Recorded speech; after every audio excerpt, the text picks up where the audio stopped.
The Drive-Thru is GTM's monthly news episode and is sponsored in part by organizations like HPDEJunkie.com, Hooked on Driving, AmericanMuscle.com, CollectorCarGuide.net, Project Motoring, Garage Style Magazine, and many others. If you are interested in becoming a sponsor of The Drive-Thru, look no further than www.gtmotorsports.org. Click About and then Advertising. Thank you again to everyone that supports Grand Touring Motorsports, our podcast Break Fix, and all the other services we provide. Hello, and welcome to another installment of The Drive-Thru, October 2020 edition. Thank you for tuning in to Channel 666. This is Brad, your host. With me, as always, is Eric. Hello. And we've got Tanya as well. Hi. As you may know, The Drive-Thru is our monthly recap where we've put together a menu of local, racing, and random car adjacent news. Now let's pull up to window number 1 for some industry news. First thing I'm going to talk about here is Ford says that they're killing off the Shelby GT350. It's time to say goodbye. They didn't really announce, they were kind of forced to because there were some rumors going around that they were going to do this, but because of the GT500 that is coming out, the 760 horsepower Mustang, Super Mustang essentially, they are ending production now or relatively soon this fall. On the GT350 and the 350R. Is a very sad day for Mustang enthusiasts. Those cars were probably the greatest Mustangs ever made until people start driving the GT500, I assume. The GT350 ran for 6 years and was widely unchanged during that time, and it sported the flat plane crank, the Voodoo V8, 526 horsepower and a 6-speed manual transmission. To replace this car, they are releasing a Mach 1, which is going to have similar power to the GT350, and it's also going to have the same 6-speed transmission from the GT350. Sad news, sad panda over here that car is being killed off. One, because it's such a great car, and also because anybody that was looking to secure one on the used market better do so quickly because the prices are going to skyrocket. And next month's headline reads, Ford says goodbye to Mustang Shelby GT500 in lieu of the King of the Road Cobra edition, right? I mean, this is just going to be a downhill battle against Chrysler, right? This is what I see. Unfortunately, I agree with you. I think the 350 and the 350R were a great compromise car, especially if you wanted a dual purpose track street car. But I've said it many times before, and people have asked me, if you could buy a new car to do everything, what would it be? And I usually respond, if you told me the last car I was ever going to own was a Shelby 350, I'd be okay with that. So are we saying that there's a thing as too much power? Because I thought everybody always complained, just make a big power, big motor, America. And now we're complaining that, we have 700 horsepower and not 500. It's the Star Wars race, right? It's the race to 1,000, but we've already gone there. I mean, the Demon and all those different Challenger options, they're already there making 4-digit power. So I'd say, and like we say about Chevy being late to the party, I think Ford's late to the party in terms of making big power numbers compared to some of the other muscle cars. I mean, if you're looking at the numbers that even the new Corvette's supposed to be putting out, it's like, all right, okay. I think as a driver's car, the 350 was the best of everything. To quote Jeremy Clarkson, I mean, yes, there was such a thing as too much power. He said it about, I think it was the 812 Superfast. He was test driving it, and he just said there is such a thing as too much power. And if Jeremy Clarkson, Mr. More Power, says that there's too much power, then yeah, it's a thing that can happen. 760 Not often, but it can. How are you going to use 760 horsepower on a racetrack, let alone the street? I mean, some race cars don't even have that much power. I think the IMSA GT cars are around the 500 to 600 range. I don't think they're pushing over 650. Well, they also weigh probably 1,200 pounds less, if not more. I mean, that's probably a low ball number. So power to weight ratio on an IMSA GT car is better than a street car with less power, hands down. But they can also use much stickier tires, and their suspension's completely different and things like that. But for an everyday car, you know what? We're going the wrong way. Who are we kidding? No, you can never have too much power. Screw this. But to finish out the story, the 6th generation Mustang has been around since 2015. And in that time, Ford has sold over 633,000 of these cars worldwide. I'd say that's a success, given that this is a pony car that, until recently they haven't really sold overseas. It hit market and it blew up. It is a great car. Eric will wax poetic about this car all day long. That the S550 Mustangs are excellent cars.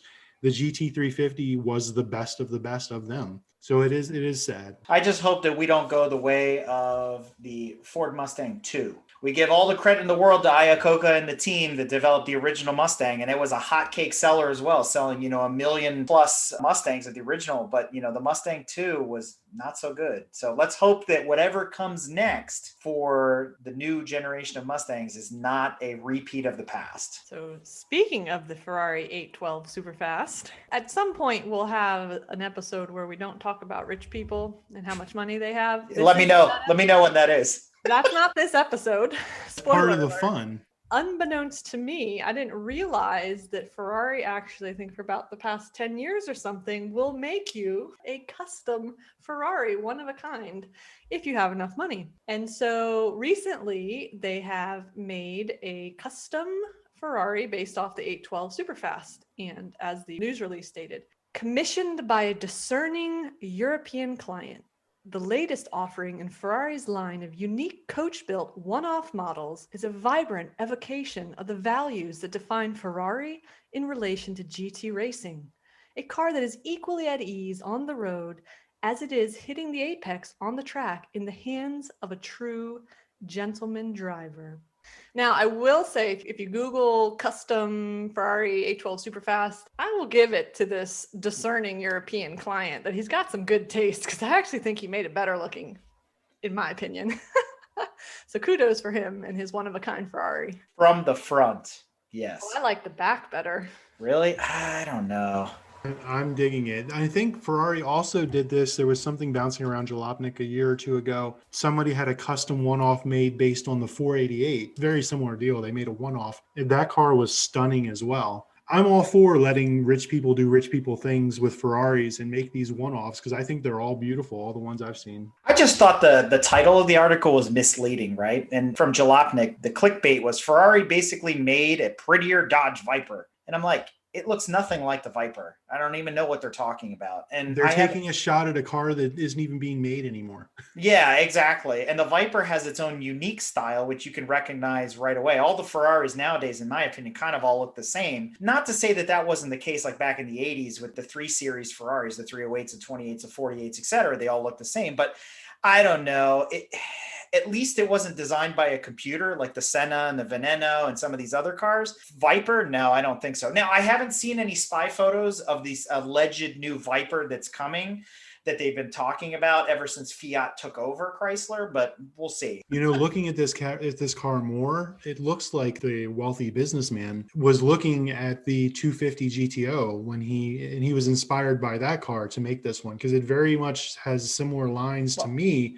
To that car. The front of it looks like the F-Type Jag. That's what when I first glanced, I was like, it looks like a Jag. So what else is going on in the industry? Chevrolet, they just came out with a new car, the C8 Corvette. Well, other than not allowing me to sit in them at the dealership, they have issued a stop sale order on C8 Corvettes because of a brake-by-wire issue. Basically, there's possibly material contamination within the electronic brake boost system, and basically it can cause the brake boost system to not be able to communicate with the brake pedal, forcing you to have to apply more pressure, and then the system doesn't talk to each other, and it just creates an issue, and you could die in a fiery ball of it does not just affect the Corvette, it also affects the Trailblazer, the Encore, whatever that is, and a few different Cadillacs. This is the first recall that Chevrolet is issuing where you actually have to go back to the dealership, and the fix is basically to replace the brake boost module. So what was wrong with vacuum? It was too archaic.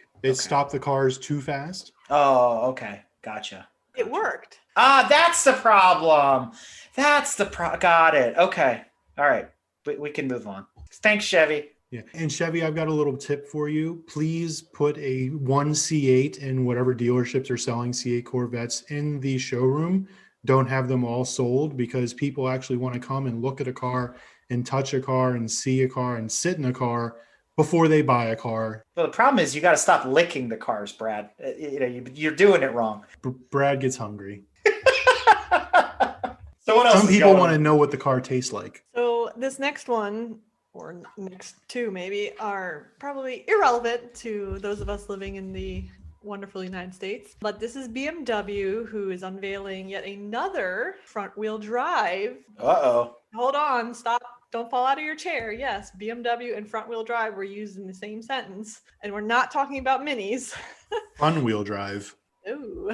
So yes, they are getting ready to release their new 128 Ti hot hatch, which will be front-wheel drive, and possibly is going to be an answer to Volkswagen's GTI, specifically the GTI TCR, that's going to be releasing only in Europe. And I mean, this is not too interesting. It's not coming to the US, so who cares? There's a lot of people that thou hast blasphemed greatly, oh great Bavarians. How dare thou make a front wheel drive? All I heard was grumble, grumble, grumble, grumble from all the BMW fans out there. I mean, it's for their compact and subcompact cars, so it kind of makes sense why they're doing it. Front wheel drive lets you have more space. The engine's oriented different. You don't have the drivetrain going back to power the rear end, so it lets you have a little bit more space in the cockpit cabin, if you will.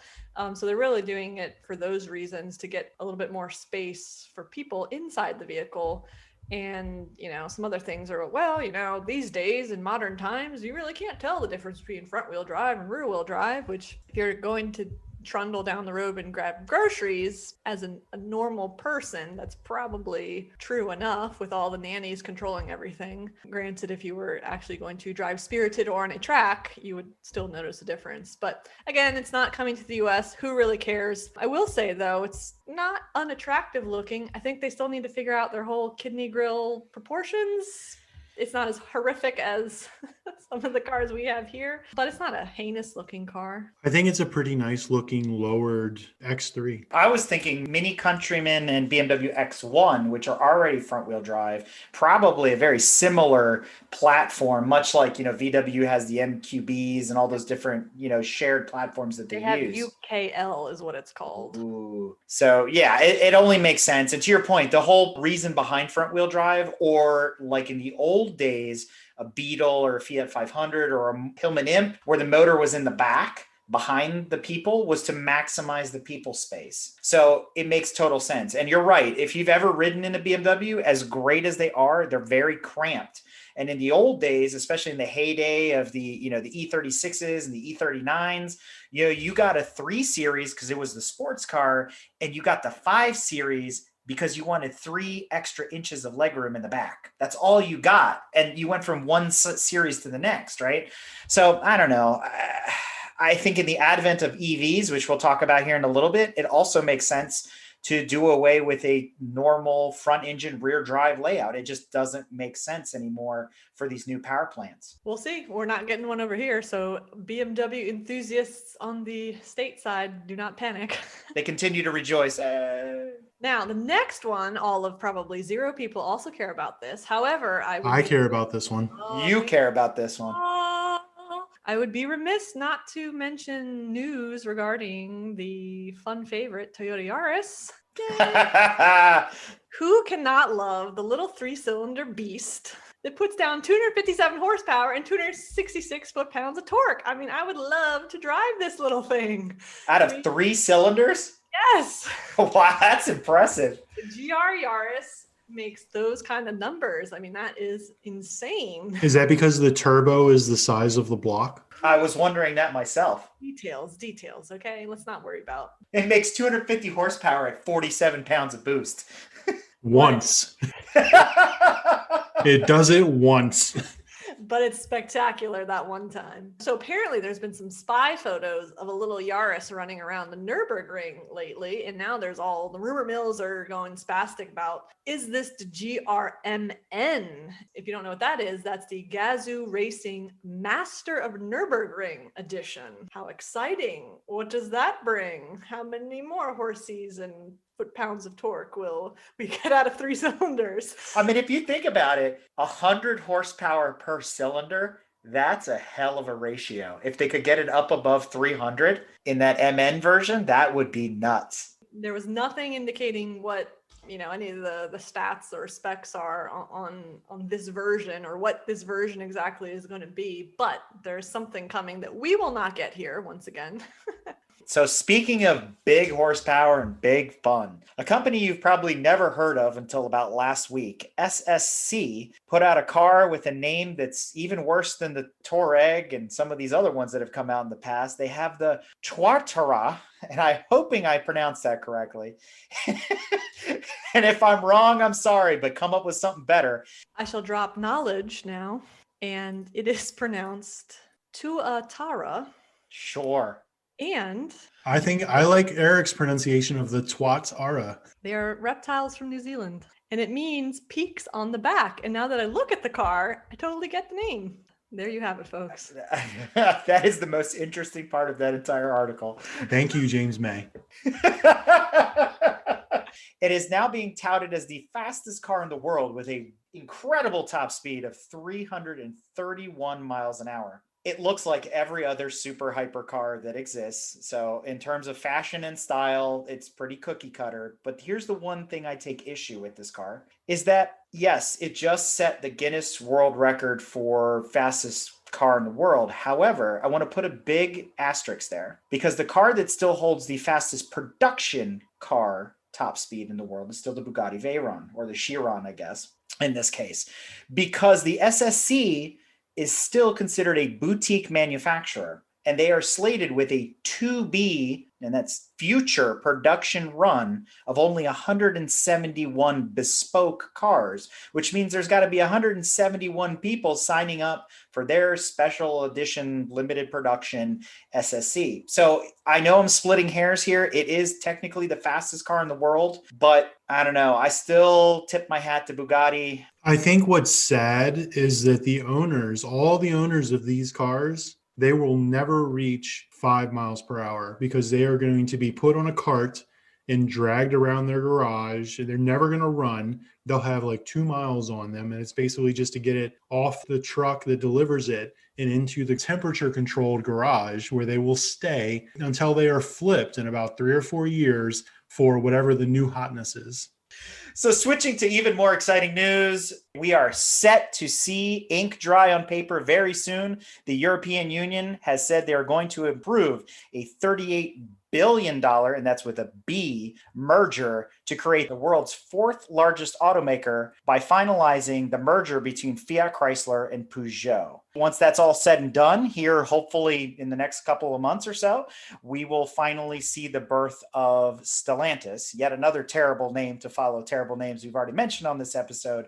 But I'm actually excited to see where this goes, propelling Fiat Chrysler into that number 4 spot around the world.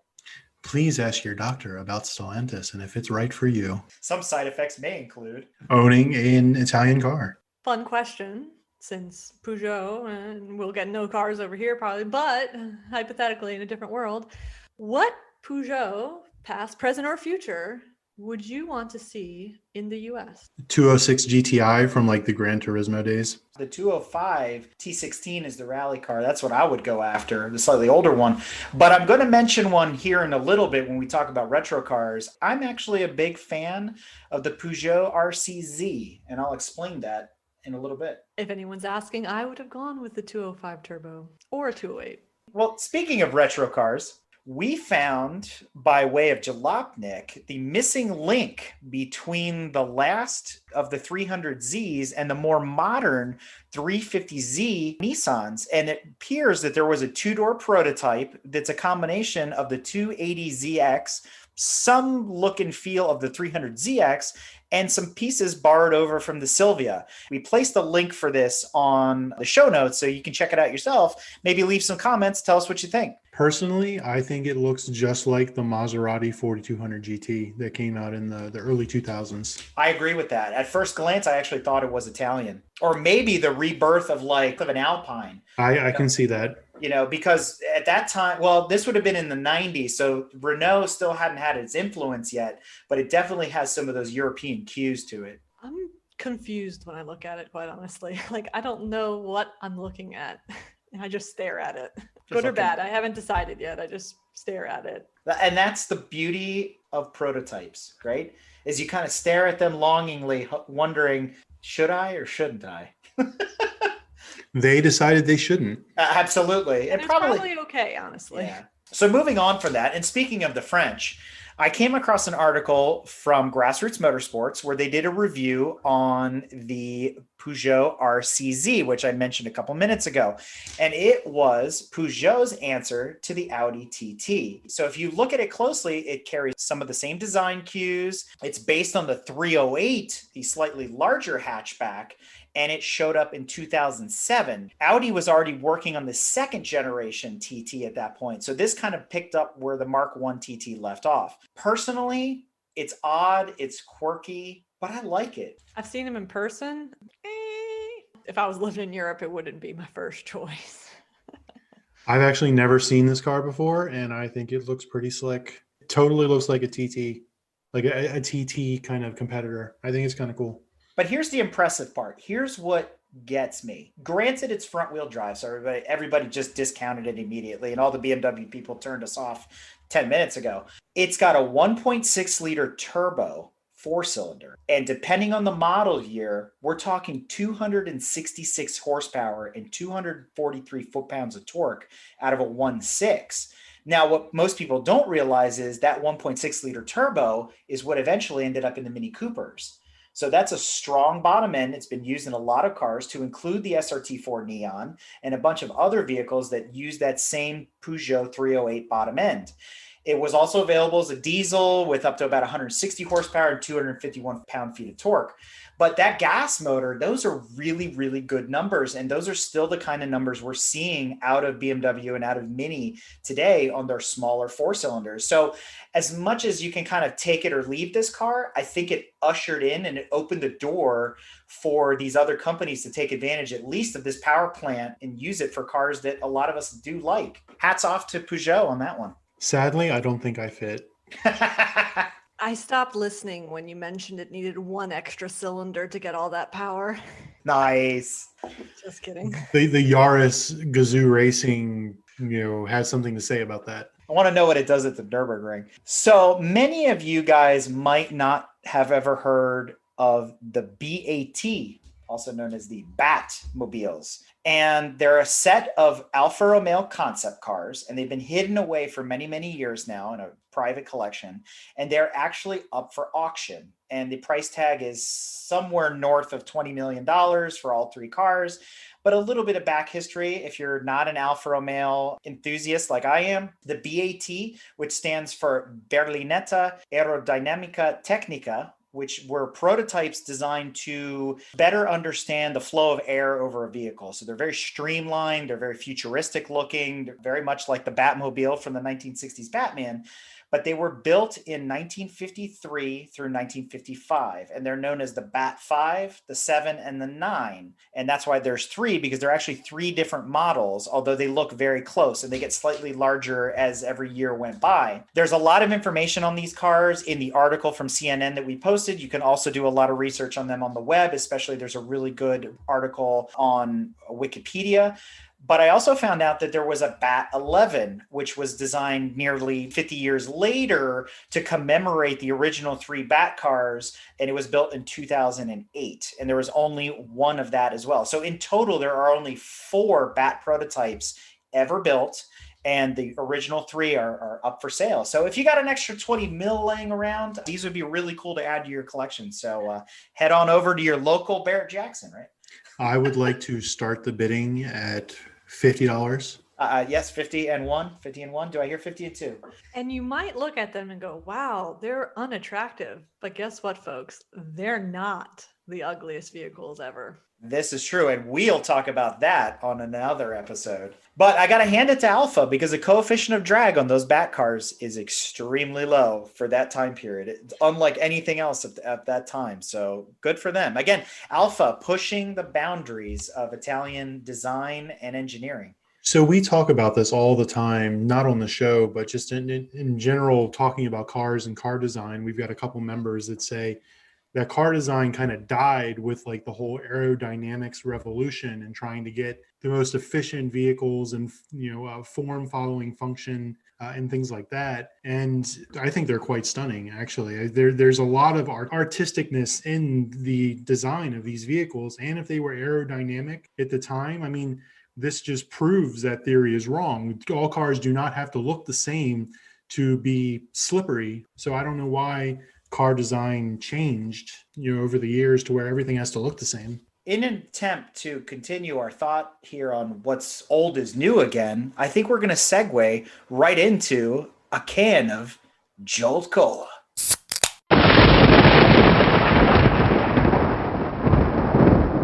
So what do you got for us, Tanya? Retro cars. Most people won't probably know a Fiat 126, but it's another one of those very older Italian cars that a very small Italian person fits in very comfortably. Brad, unfortunately, no. You probably don't fit.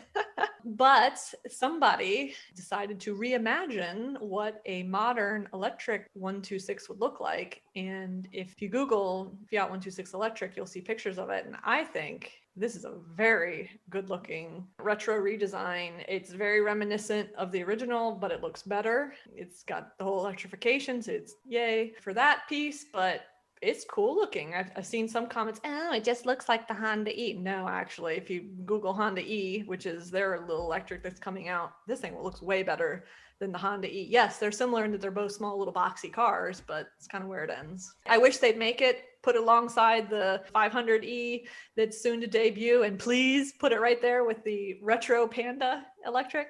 Are you listening? Fiat Stellantis, are you listening? So for our Italian listeners out there, when I look at this, I see La 126, right? 100%. It is a complete throwback. I honestly would say they should build this instead of the 500E. I like the way this looks. It's very rare anymore to see a two-door coupe, especially a two-door hatchback. All these cars back then, be it, you could say on our side, the Escort or the GTI on the German side, I mean, they all have this very similar shape. The one unfortunate part is that this rendering, it's beige. I'd love to see it in another color, but it's a period appropriate color. And it's a color, but it's a color that the 126 came in. And I like it. I mean, I think it's cool. And I think we need more cars like this. I would love this. And I like the Fiat 500. I mean, it's iconic, it's classic, but if this existed and someone told me you have to choose between the two, I would definitely choose this one. But unfortunately, again, we'll never see this. Moving on to more electric news. So besides that, we got some industry news. We've got some Tesla news. We've got parts of cars falling off. We've got some battery fires, and we've got two-wheel fun for the first time. I don't think we've covered two-wheel fun yet. So starting off with industry news around electric. So GM, similar to, I believe it was last month's announcement from Ford with them retooling their Rouge plant for electric vehicles, GM is unveiling that their Detroit Hamtramck assembly plant is going to be reborn with a new mission to solely build electric vehicles. And I believe that factory was Factory 1 or something like that. So they're going to call it Factory 0 now. Obviously, that's a little bit of a play on zero emissions and all that good stuff. I thought it was Patient Zero. Whatever. The factory is going to be where the new GMC Hummer EV is going to be built. So if you heard this week that unveiling, and Brad's going to talk about it in a little bit, they're also going to build a couple other cars there as well. So the Cruise Origin going to be designed part of the partnership between GM and Honda that they've got going on. The facility itself, it's going to be, $2.2 billion upgrade, and it's going to be pretty cool actually, because they're going to put it 100% renewable energy to power it. So it's all going to be wind and solar, and they're going to do some other cool, if you will, energy saving and environmentally friendly things with the construction and how it's going to operate. So good on them. And I guess we'll be seeing some Hummers pop out of that. The Hummer. GMC has decided that they're going to make the Hummer EV. And holy crap, they unveiled it with a 5.5 minute video. They took a cue from Lincoln and had a nice, smooth talking Matthew McConaughey type dictate the details and everything over space and the Hummer driving on the moon or Mars or the desert. I don't know, wherever the hell it was. Wait. They didn't bring in Neil deGrasse Tyson? That would have been better. That would have been better. He probably turned them down. He was probably their first choice, and he turned them down. But anyway, there were a ton of specs. I've got a page here full of them. 1,000 horsepower. This number is kind of funny, 11,500 torques. How they come to that, they use a little bit of funny math. They take the actual torque number multiplied by the first and last gear ratios to come up with like a max torque number. They haven't actually said what the gear ratios are, so to come up to what the actual torque number is, 0 to 60. First gear is 10,000 to 1, right? So exactly. It's a CVT transmission. 0 to 60 is in 3 seconds because every off-roader wants to go 0 to 60 in 3 seconds. The price is $112,595. It comes with 35-inch tires stock. It comes with adjustable air ride suspension that can take the ground clearance from 10.1 inches to 15.9 inches. It can scale an 18-inch vertical, 24 inches of standing water it can wade through. My truck can wade through that, so I don't know why that's such a big deal.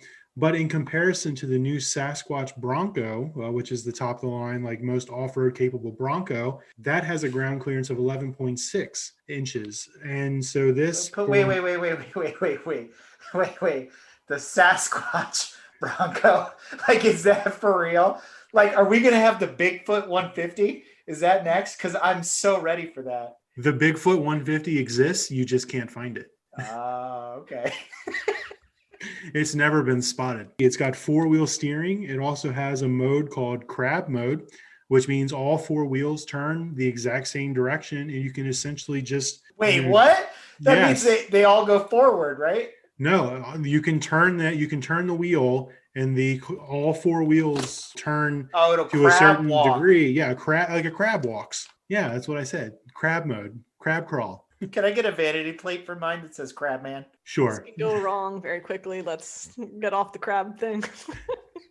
So the Hummer is a pickup truck. This edition, the edition 1 is a pickup truck. It comes with a 5-foot bed, which is completely useless. Yeah, it's got a Ultium battery packs. It's a tri-motor, 350 miles of range, 350 kilowatt, 800 volt charging up to 100 miles in 10 minutes. There is a package. It's called Watts of Freedom. The Watts of Freedom package includes, it's a launch control package.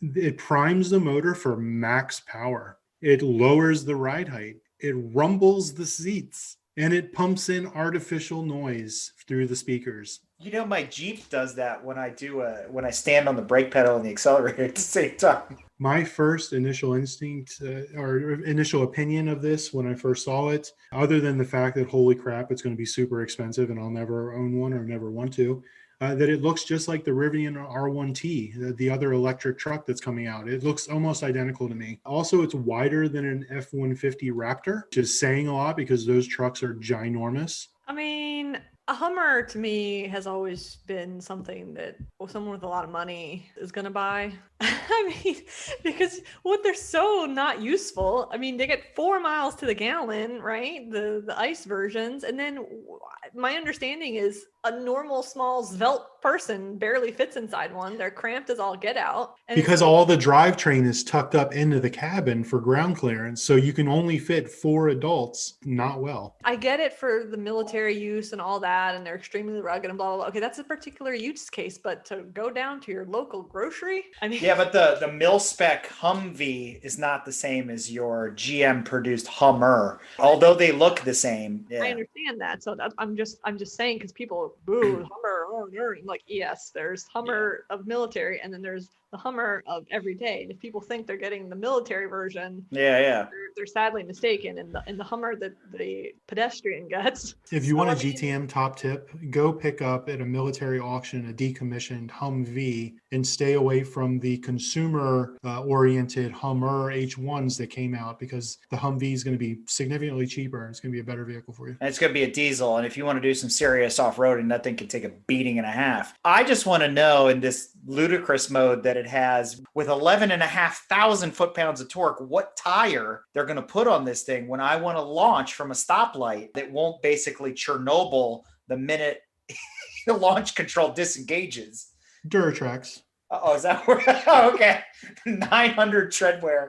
So, and I don't want to offend anybody because I always have thought of the Hummer as being kind of a niche thing. So just like any other niche car, you know what? If you got the money and to afford it, I mean, whatever. More power to you. You know, I mean, cool. But that's not the only thing GM's been lurking around in the dark working on, have they? Last month talked about how they were going to create an alliance with Nikola, who, you know, the whole hydrogen and EV and all that, and they're do the first semis on hydrogen and all this business, and they announced that they were going to do a big merger there, or at least GM was going to buy in a certain percentage into the company. And then I think like it was not even a week later, all of a sudden the shit started hitting the fan, and there were allegations against Nikola and misleading investors and bad characterizations of business dealings. And then shortly after that bomb dropped, the other shoe fell, and Milton stepped down as the CEO, and then he was accused of sexual assault and this, that, and the other. So then it was like,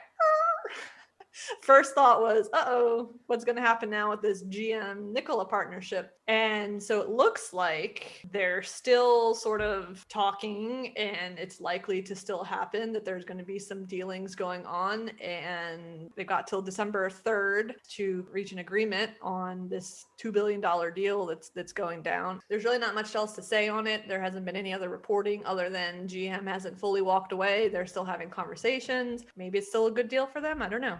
I almost think they kind of still need to go through with it, especially since they announced the new Hummer coming out. I agree with that. Vehicles that I'm sure they're counting on Nikola's technology and this partnership to help get that off the ground. I mean, I feel like GM's walking around with this diamond encrusted dollar bill gun right now, just like spraying money, making it rain. $2 billion on the new plant, Factory Zero, $2 billion to Nikola, $2 billion over here. It's like, good Lord. It's like, yeah, no wonder the Hummer's 112 grand. It's like, good God. But I'm crossing my fingers, because maybe they've learned from the mistakes of everybody else, from Ford, from Tesla, from Volkswagen, etc. And maybe they'll surprise us, and maybe they'll come out with something earth shattering. And that's where I'm kind of putting my faith at the moment, that maybe GM will surprise all of us at the end of the day. So let's stay tuned on how that develops. So we would be remiss to talk electric and not talk about Tesla. So moving on to some Tesla news. Apparently, they're talking about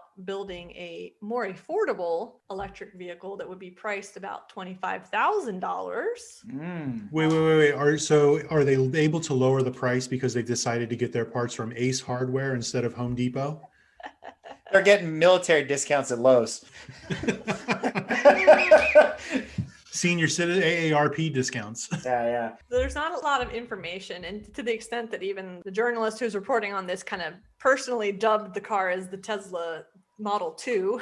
Seems like it would be something smaller than the current Model 3, helping bring the price down, etc. And the whole article was a little bit of annoying because it was, you know, Tesla's $25,000 electric car means game over for gas and oil. And it's like, wah. I love how Tesla's the only person making electric cars right now. You know, there's not Renault or Volkswagen or Porsche or Audi or Hyundai or Honda or any of those people. It's only Tesla. So only Tesla is going to be responsible for crippling the oil and gas industry. Let's get that right. I mean, it just goes on and on how it's going to be the Volkswagen Golf killer and all this stuff, and it's going to go to directly compete against the ICE. And I'm like, really? I mean, and if you're marketing this in Europe, really? I mean, first of all, your competition is going to be the Renault and the Peugeots and the Audis and the Kias and the Hyundais and all the other things that are flooding into the market. And the Gazoo Racing Yaris. Come on now. I mean, just wait for their electric version. It's going to make like 900 horsepower with one little battery cell, okay?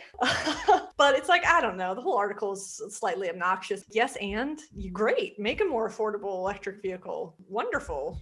I mean, and it probably will be attractive in Europe where they still sort of like smaller cars, but I mean, I don't know who would buy a Model 2 if it's going to be smaller than a 3 in this country. I don't know. If it's as ugly as the Model Y that I saw on the road the other day, you can count me out. I've got two questions for you though. One, how many bags of mulch can it carry? And two, does Europe give EV credits like they do for against taxes here in the US? Do they have a program like that? I cannot recall. I'll leave it at that. I'm not sure. I'd have to look it up. Well, we do need to circle back because I have to say, despite being a dinosaur, according to you guys and the listeners out there, I still like to burn my dinosaur blood, but I am intrigued by the idea of the E150 that we talked about last month. And just after we recorded the third episode of the drive-through, Ford announced that they are coming out with a 430 horsepower hybrid version of the F-150. And apparently it's going to be able to tow up to 14,000 pounds. Now, Ford, you have my attention. However, there's a big asterisk here. We talked about this on a different conversation. I'm a big fan of, and I wrote about this in a previous article, what I call self-contained hybrid, where the ICE motor is used basically as a generator to keep power going to the electric system, and I don't have to plug it in, and I don't have to deal with unicorn farts and a lot of other things to power my vehicle. I don't have a good understanding as to how this new F-150 hybrid is going to work, whether it's going to be a plug-in and you're going to have some limited city range, or if it's going to be a self-contained hybrid similar to Ford's previous hybrids. If that's the case, you definitely have my attention, because now you've got the range, you've got the backup power, you've got the ability to tow massive amounts, and probably some really good city MPG with that self-contained hybrid system. And all the articles tend to be very vague on listing out stats and specs and things like that, but it seemed like it was the hybrid, not the plug-in. The self-contained, yeah. The self-contained, not of the plug-in variety. Furthermore, I'm extremely confused by this truck because there was one article that some folks had gotten their hands on the truck and all this stuff. They said there's not a single badge on it indicating that it's a hybrid, which the argument there was that's sort of genius because you're playing to your market of people that, want the built Ford tough America and gasoline guzzling, and I don't want no hybrid. And so don't put the hybrid badge on it, confuse them a little bit. But then the few statistics that they gave, they talked about a 36 kilowatt motor and then it would run off a 1.5 kilowatt hour battery. And I'm really confused what the hell that could possibly do besides like run your auxiliary features. The other thing with this truck, a lot of the things, the attributes of it or whatever, it comes with the 220 volt plugs and all this stuff, so that like it's really being marketed more as this is a truck you work with. So I'm going to go to my construction site and I'm going to plug in my drill into the back of my pickup truck and all this stuff. And it's like, well, for one, chances are you're probably not going to back your pickup truck to wherever you actually need your drill. So I don't know how useful that's always going to be, but partially that battery is there to support these auxiliary functions for, these particular use cases. I don't see such a small battery pack being useful to you're suddenly on an incline towing. I mean, that thing ain't going to do crap. Maybe it's powering your radio, but that's about it. But I mean, it's a step in the right direction, I guess. Exactly. Now, in order to bring this truck to market, Ford had to do some testing, and they got creative by building what I'm going to put air quotes around is robots. And if you look at the article, the first adjective that came to mind was janky, because I don't know if these robots were designed by the local SAE team at like Michigan State or something. But to me, it wasn't the robots I was expecting. Granted, we all have a fantasy of Johnny Cab driving around and testing these vehicles. And the reason that they were using quote unquote robots to test the new E150 and hybrid F150 is that they're putting them through conditions that no human would be able to, they say, quote unquote, survive. I think that's a big exaggeration. But I think the funny part of it was when you looked at how it was really cobbled together, it's cool that they're doing it and they're doing a lot of this stuff remote, but it was just so janky. And I think my favorite part was the ring gear that they attached to the steering wheel with zip ties. I mean, I just found myself chuckling at this going, we got $2 billion to spend on whatever, and this is the best you came up with in terms of robots for testing vehicles. It looks like something we've done. Yeah, right? Zip ties in use. There's a warning label on the side of the door. Now I know where all the surplus stuff from Radio Shack ended up. Robots come in all shapes and sizes, okay? Yes. Maybe they're taking a page from Tesla's playbook and buying all their supplies from Home Depot. We can build robots at Home Depot now, so we're all good. No, But these all came from Radio Shack and Toys R Us. These are erector sets and little battery packs and stuff. Speaking of Tesla, yet again. And their renowned build quality. Just kidding. I mean, but seriously, I mean, it's common knowledge. Tesla people themselves will admit that there are quality control, fit and finish issues with Tesla vehicles. We got two more that are popping up. First is the Model Ys. At least one, and I believe there was at least more than one person to have the moonroof disappear while driving on the highway. So apparently you can be driving along the highway in your Model Y and suddenly you can have a convertible Y for free. There was no upcharge for this, folks. Part of the base package. Eric, there's your E-Prepared car right there. I know. What was that roof being held on by? Elmer's glue instead of super glue. Oh, It was held on by caulk. she's the wrong kind, apparently. Yeah. You know, I hate to be mean to them, but Nah, do it. Go for it. I mean, Send it. it happened to someone, so there you go, people. I like this next one better though. So on a Model 3, because I like spending tons of money on a car to have pieces fall off while I'm driving when I didn't do anything. Okay. That's what I look for when I go car shopping. Don't know about the rest of you. So apparently the Model 3s, and this is a 2-year-old problem that's finally being acknowledged by Tesla, is, you know, you're driving around, you know, it's a rainy day, you know, oh gosh, you're out there, and then suddenly your rear bumper is on the ground.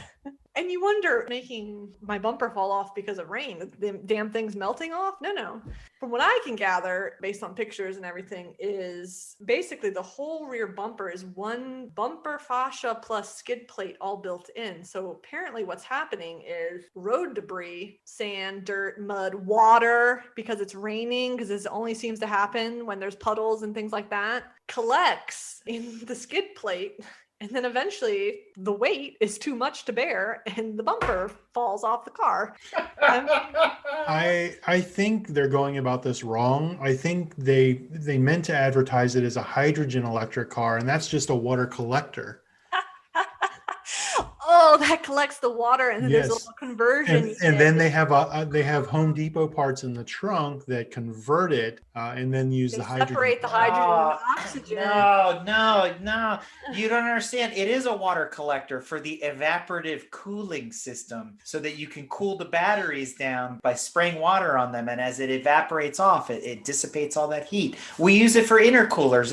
It's fantastic. Oh gosh. Can you imagine you're driving down the road or whatever and your bumper falls off because I it's can raining? honestly say that has never happened to any of the vehicles I've ever owned. What I want to know is, and not that I've ever seen a Tesla in the snow, but does that bumper act as a plow when you're Well, now that's a great question now, actually. So apparently they have since fixed the issue with diffusers and other shields and this, that, and the other things. I don't know. They probably drilled some holes in the bottom of it so it drains, because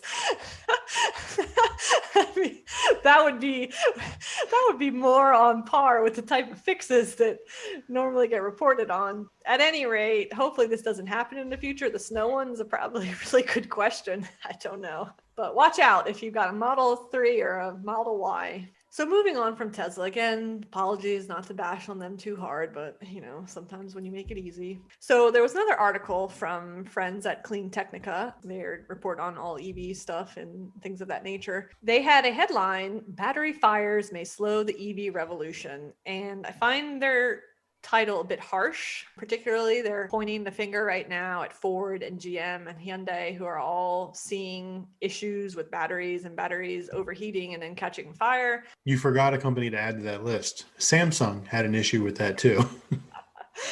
And yes, that's very bad, and they need to address that, and they need to figure out, you know, the root causes and mitigate them and all that stuff. But also, let us not forget our friends Tesla, who also suffered some battery fire issues early on, and they have seemingly since addressed most of them. I mean, they seem to maybe still happen less frequently. I think the title's too critical. I don't think just because the technology and the evolution of that technology is suffering setbacks right now, it means that it's never going to work out in the future. They're already evolving battery technology. It's a known fact right now that lithium ion batteries are slightly dangerous in that they have an overheating tendency. And when they overheat, it leads to thermal runaway, which can then lead to a fire. These are known facts. And what are all the batteries kind of being used right now? Lithium ion, because they're very powerful. They're lighter weight, this, that, and the other. Evolution is already taking place. There's lithium iron phosphate batteries, sort of the same technology, the same kind of in the same family tree, if you will, of the lithium ion batteries, but the chemistry is such that generate less heat while still generating pretty much the same amount of power. And so Tesla is actually talking about already shifting over to the lithium iron phosphate batteries because they're inherently safer, because they don't have this tendency for thermal runaway and to cause fires. Don't paint this doom and gloom prophecy here that Ford, GM, and Hyundai and everybody else are never going to get off and running with batteries because they're going to catch fire. No, what are they going to do? They're also going to move to lithium iron phosphate batteries because the manufacturers of these cells and whatnot are going to shift to that. I mean, at the end of the day, it's kind of growing pains. Are the different battery, I guess, components, are the lithium iron phosphate batteries as efficient? Are they as powerful and as efficient, have the same performance as the lithium ion? Seemingly, yes, based on my very limited research. But your deep understanding of chemistry, so we'll give you that. Well, let's not. All right. So moving on from that. So we haven't talked about motorcycles very much at all. And apparently there is a Texas startup that is going to be building an electric motorcycle called the Volcon Grunt. All right, let's stop there because the names are getting really, really good these days. I don't make the names up. I just read the names. So let me get this right. The Volcon Grunt. So not Vulcan, Volcon. Not Voltron. Not Voltron. Volcon. And not Groot, Grunt. Exactly. Now you're with us here. All right. Brought to you by the letters. So the Volcon Grunt is going to be a super affordable EV motorcycle. It's going to be priced at just under $6,000, so $5,995. And it's going to be ready allegedly in spring 2021. The motorcycle is going to have 50 horsepower, 75 foot-pounds of torque, and a 60-mile-an-hour top speed and 100-mile range. Now I just heard everybody keel over going, what the heck? My understanding is I don't think this is at all intended to be a street legal bike. So I don't know much about bicycles, but there were some comments talking about how this bike is very similar looking to a Rokon, and even similarly named, I guess. So for people, motorcycle enthusiasts and kind of off-roading vehicle enthusiasts, you might know what that is. So the intent is this is more of a hobbyist or worker bike. So if you had, I guess it makes sense in Texas, you're on your ranch and you want to get from one side to the other, you hop on your little electric bike and you scoot across the ranch, or maybe you're going to go out hunting or something, and this is your bike that does it. It's basically an electric dirt bike. I mean, if you think about it from that perspective, I can see the appeal. I can see the use. I can see sneaking up on wild animals much more easily because you don't have the going on where, you can hear them from half a mile away. So I kind of like the idea. I could see this being very popular in Asian countries, like especially like Vietnam and places like that, where motorcycles are extremely popular. And they have a lot of bikes that over here we would consider not street legal. I could see something like this working out really, really well. I'm really shocked by the numbers though, because when you tell me, 100 miles of range and 60 mile an hour, I'm thinking moped on steroids, not motorcycle.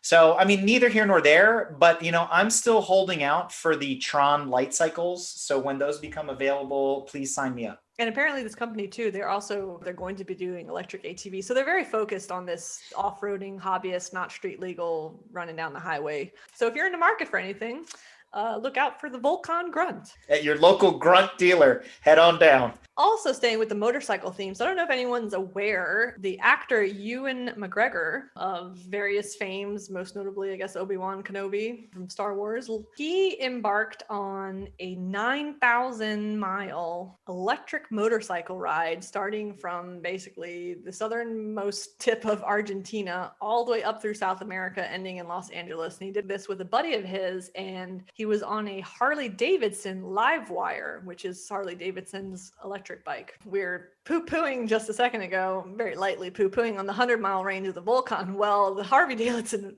Livewire has 146-mile range, so it's really not that much greater. So they were doing this as part of some sort of TV series that he recorded this whole journey for. So I think I believe I recall him kind of being a bit of a motorcycle buff and even a car enthusiast. So this isn't the first time he's done this. He actually did this in the early 2000s, I think, on BMW motorcycles. He went all the way around the world. Yeah, so it'll be interesting to kind of see. Obviously, he's doing it this time probably with the whole electric take. Not a lot of details out because they don't want to spoil things for the TV series, which is going to be coming out. And apparently it's going to be on Apple TV for anyone who would be interested in this. They had support vehicles with them as well, which were allegedly Rivian R1T electric trucks. So that's pretty interesting. It sounded like it was a heck of an adventure. Obviously, it goes without saying that there's probably not a lot of charging stations along the west coast of South America as you come up and whatnot. So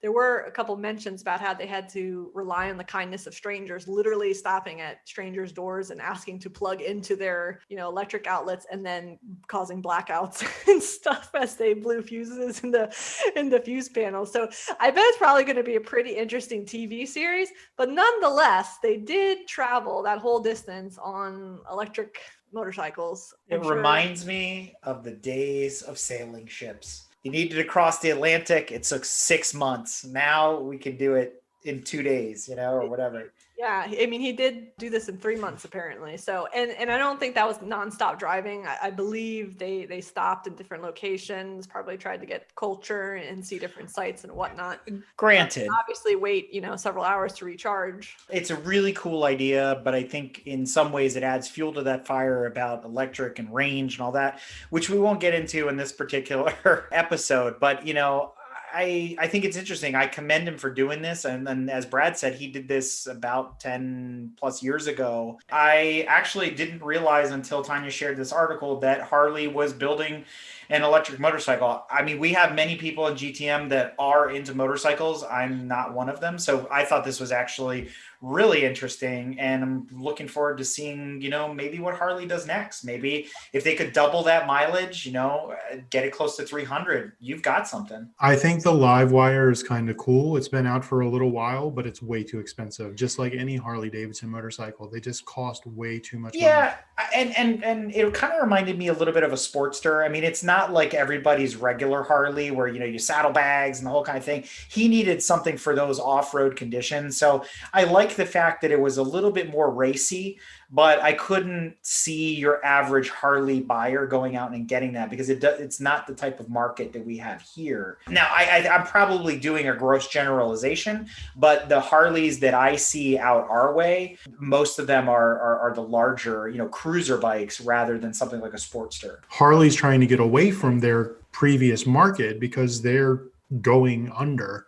So they're trying to find a way to capture a new audience and new buyers. And I think the Livewire was a way they could have done it, but it's just way too expensive. I think it's like $25,000, $30,000 for a motorcycle. Millennials aren't going to pay that. They don't pay that for cars. They're not going to pay that for a Harley Davidson motorcycle. But I do like the idea. And to talk about the range a little bit, I mean, I've had a couple motorcycles in my life and none of them got over 150 miles to a tank. I mean, it's got a 4-gallon gas tank, and, they don't go very far anyway. So 146 miles range on a motorcycle is actually pretty good. As an aside, actually, with Harley Davidson, I saw something earlier today, actually, that apparently they're branching out into bicycles, and they're actually going to be coming out with an electric bicycle line by Harley Davidson, which I can't imagine what that would cost. Look for those around your local track paddock. There you go. All right. I think it's time for us to make some donuts and scoot into motorsport news. So first of all, we got to tip our hats yet again to our friends over at HPDE Junkie for always providing us with the latest up-to-date information about all the track events going on in our area. Their list is extremely comprehensive. Always make sure to check it out. So The season is wrapping up here. Brad and I just recently released our fall finale episode from VIR. Unfortunately, Governor Cuomo had decided to start closing borders again and disallowing certain states from coming to New York. So we weren't able to really finish out the year like we wanted to at Watkins Glen with our friends from the Northeast. I'm happy to hear that a lot of people had fun at Watkins Glen last weekend, but there's really only a few events left in our area on the calendar. There's about 3 events left at New Jersey Motorsports Park. You've got a handful of events left at Summit Point, and that's to include Helmets Off to Heroes, which is a charity event which has been taken over by SCCA in the last couple of years, benefiting military, veterans, etc. Usually held on Veterans Day. This year happens to be held on November the 8th. So if you're looking to come out and have a good time, volunteer, etc., we also need coaches for that event. Look to either WDCR's website or Motorsport Reg for that listing. HPDE Junkie has a good number of events still left on the calendar for VIR. By my count, we have about 6 to 7 track weekends left at VIR before they close the gates for the winter. So if you're looking to make that trek from the DC area, check out what HPDE Junkie has on the calendar. And if you're somewhere else, remember that their schedule is nationwide and soon to include Canada. A little word of advice: if you're going to VIR, leave the slicks at home, because the days start out typically in the 30s or 40s around this time of year, and they don't typically go above 50, 55. Well, some exciting news for us for 2021. There was an announcement through Grassroots Motorsports that Porsche is set to debut a North American Carrera Cup. Now, a lot of the Porsche enthusiasts out there might be saying, well, this isn't really news to anybody. We have all our GT cars and GT2s and GT3s and GT3 RS and GT3 blah, blah, blah, blah, and all this stuff. However, if you look at the history of cup racing in North America, there hasn't been a fully sanctioned Carrera Cup since the days of the 993. And I'm actually really excited about this because I'm getting really tired of watching Ferrari Challenge and Lamborghini Super Trofeo. Seeing a Porsche Cup race for the first time in, let's call it 20 years, is pretty exciting. So I'm looking forward to this. I'm looking forward to seeing the final schedule. Obviously, they're going to be coming to tracks like VIR, like Watkins Glen, etc. And so it's going to be exciting to see that kind of racing along with, the featured races on an IMSA weekend. So good on Porsche. Sticking with racing news, NASCAR has added a couple races to the season next year for the Cup Series, both of them at Bristol Motor Speedway. One of them in September during the playoff section of the season will be on the concrete track. But the most notable one is the race in March 28th at Bristol. Is going to be a dirt track race. So they brought in tons and tons of dirt, covered the track. And it's going to be the first time that NASCAR has run a dirt track race in 50 years. It's going back to the old days where NASCAR got its roots of the bootleggers running up and down the mountains. The last Cup Series race on a dirt track was September 30th, 1970. That was won by Richard Petty. So that's kind of interesting. 2 races at Bristol, one on the dirt, one on the concrete. It'd be interesting to see the difference in lap times and just the carnage that happens from a dirt track. I'm pretty excited about it. I'm not a NASCAR fan, but between adding the Rovals, the half oval, half road course tracks, and adding something like this, they're definitely trying to appeal to a different audience. And I'm actually interested in tuning in next year to see what happens. Yeah, this definitely has my attention because nothing screams awesome like NASCAR's on dirt, right? Kind of a dovetail to this. Recently, Mountain Man Dan introduced me to a show on the new streaming service, Peacock, and it's hosted by Dale Earnhardt Jr., and it's called Lost Speedways. And the first episode is kind of an interesting episode. It's a touching episode. And he talks about, his dad and his grandfather and stuff like that. But it highlights NASCAR's on dirt down in North Carolina. And so I found it an interesting tie back into this particular article. So if you want to learn a little bit more about what Brad's talking about, why that ended, how they switched to asphalt, all that, I would definitely tell you to check out Lost Speedways on Peacock. It's worth a watch. And it's available on the free side of the service. So you can tune in today, whenever you like. Tanya, do we have your attention now for NASCAR? Actually, yes. I would say we have her attention when they announced that NASCAR's going to COTA next year. Wow, that's She's speechless, everybody. Look at that. I'm just thinking about yeah. Okay. Yes, I will watch that. Man, that hairpin at the end. Woo. If you think that's interesting, they've also said that they're going to do Watkins Glen with the boot. They're going to go to Road America and potentially run the Indianapolis Road Circuit, the former F1 GP track. Are they planning to do any suspension modifications? Nah. Ox cart with slicks. We're done. I want to see NASCARs at Long Beach, and I want to see NASCARs at Laguna Seca. So basically, we're going full body Indy cars now. Is that what we're doing here? Like they're switching why places. Not? Why Indy not? cars. Except they don't turn. So Yeah. So Indy cars are running nothing but ovals, and now the NASCARs are doing the road courses. Is that what's happened here? If they can do super trucks at Long Beach, they can do NASCARs Heck anywhere. yeah! But it just feels like Freaky Friday. There's a lot of guys out there, and some of our guys included, like Sam, who had, as we talked about on the last episode, was up at Road America doing the runoffs, etc. There are lots of guys that have budding SCCA careers, but where do you go from there, right? Unless you're 12 years old and super karting champion and this and that, and you've got somebody bankrolling you in the United States, maybe into something like NASCAR or stock car racing, et cetera, and working your way up, it's really hard to move out of some of these amateur and pro-am racing series. And recently, through an article through Racer, IMSA and SCCA are collaborating on how to cultivate more drivers coming out of SCCA to go into IMSA. So I'm really excited to see where this goes. And I think that's going to open a lot of opportunities for some very talented drivers in SCCA all around the country to maybe have the opportunity to get away from Formula Enterprise and go into, LMP cars or go into GT or whatever it might be, or some of these, spec racer Miata guys that are super awesome.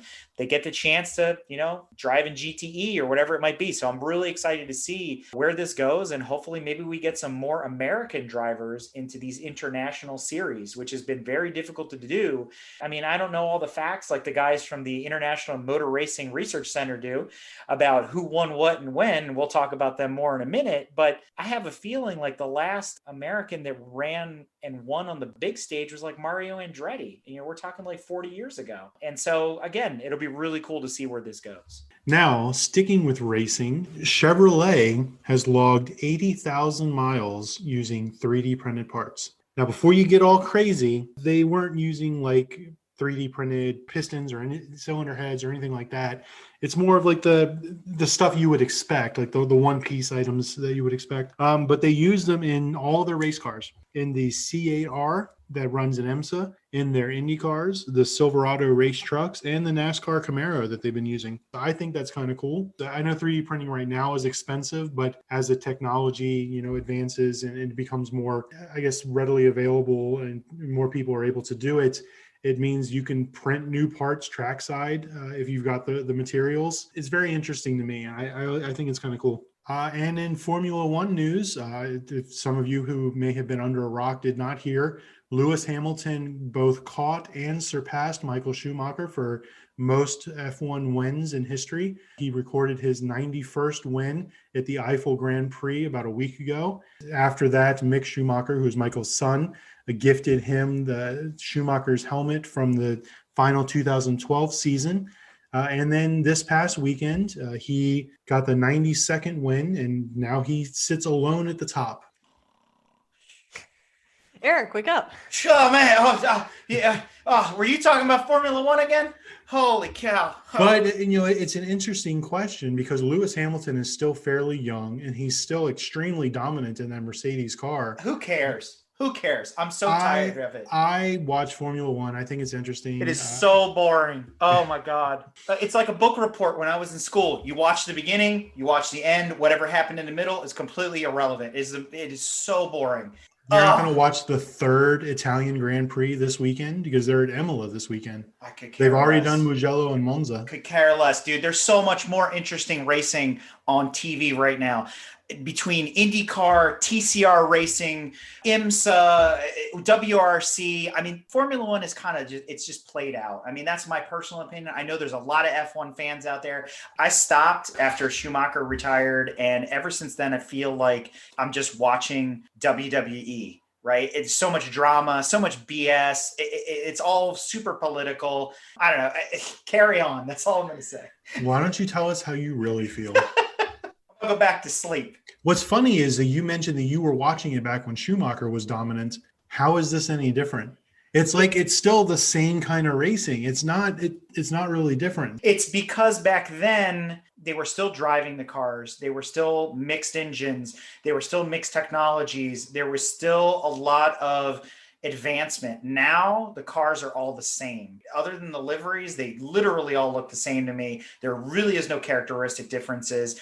The drivers are all like super young. They're all, in my opinion, they don't have the same, I don't want to use the word maturity, because I see this stuff on Instagram. I see how all these guys act with each other, and it's funny for a minute, but they're not of the same caliber as a Fittipaldi or a Senna or a Schumacher or a Stewart or a Hill or a Graham or a Brabham or all these names. You're going to look back and you're like, wow, Lando is a clown, and Ricardo, yeah, he was a nice guy. Nobody liked Hamilton, right? And I'm exaggerating a little bit here. It's different, and they've created these characters and these personas around the drivers that don't need to be there. And so for me, it's ruined Formula One, because it's no longer about the technology. It's no longer about pushing the boundaries. It's like this whole bread and circus thing. And I wanted to go back to the days where it was like Senna versus Prost, right? And it was just different. And maybe I'm showing my age, but there's a reason. I guess it's the golden era of F1, the modern era, et cetera, right? I do agree with you that the persona of the drivers has changed. It seems like there's a lot of immaturity bouncing around. You don't have any more of the James Hunt like playboys out there, which was really cool back then. I guess it fit the era in which he drove. Nowadays, I guess with millennials growing up and liking stuff like this, it's, the persona of the driver is different. I agree with you that the personas back then were cooler and it's just more fun, I guess, but they're people you look up to. They were your motorsports heroes. Nowadays, I have a hard time. And maybe it's because I'm on the other end of the pendulum, right? I mean, I'm looking at a driver who's, let's call it 20 years my junior.